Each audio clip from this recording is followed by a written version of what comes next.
our experience as coaches, as human beings, brings us constantly up to that paradox that on the one hand we are individuals, and on the other hand we're encountering something shared. And as somebody who is raised in the West and has spent the last 25 years living in Asia, in Bali,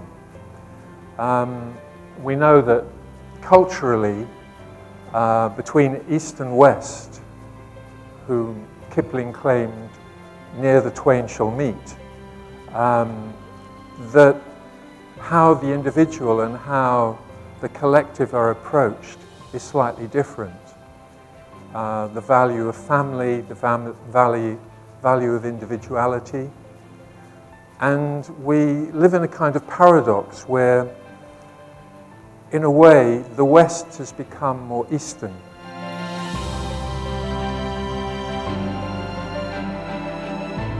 It's become more open to reflection, to things like meditation and mindfulness. And from the other side, we are in the generation of crazy rich Asians, where there is a move to make people more active, more goal-oriented, more productive. And somehow, it's important to remember that just as we have two hemispheres to the brain, and perhaps two sides to the world, that they both need each other, that they're both reflected in each other, and that wisdom lies not in eliminating the difference, but having a beautiful dance between them. Just as there is that relationship between the individual and the shared, or the individual and the collective, there's the relationship between the personal and the transpersonal. And when the individual and the personal meet, you have the world of me.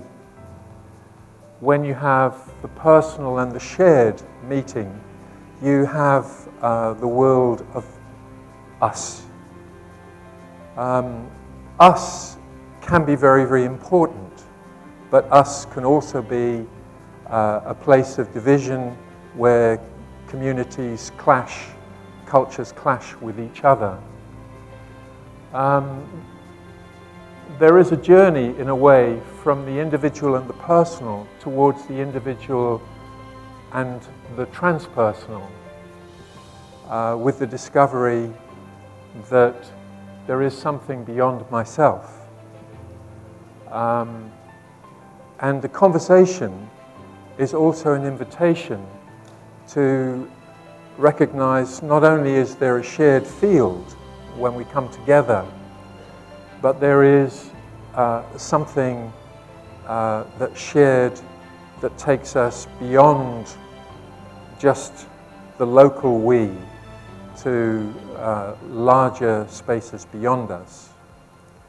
And at the center of these paradoxes, we sometimes find that beyond the personal and the transpersonal, or prior to them, is something impersonal. And in that word impersonal, there is a kind of paradox that you could say, I'm personal, is impersonal. That the personal and the impersonal meet. So in the traditional phrases that the sage used to trigger awakening in the student, in the days when coaching was less focused on how can you make a contribution in the world to how you can realize your true nature,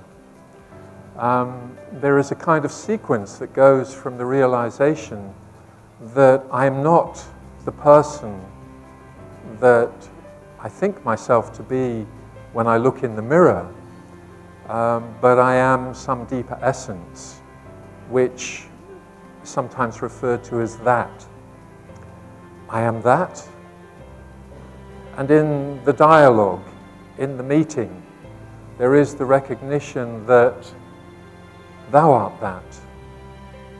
And in a way, coaching, whether it's individual or in a group, is dedicated to the realization as a starting point that what you are, I am.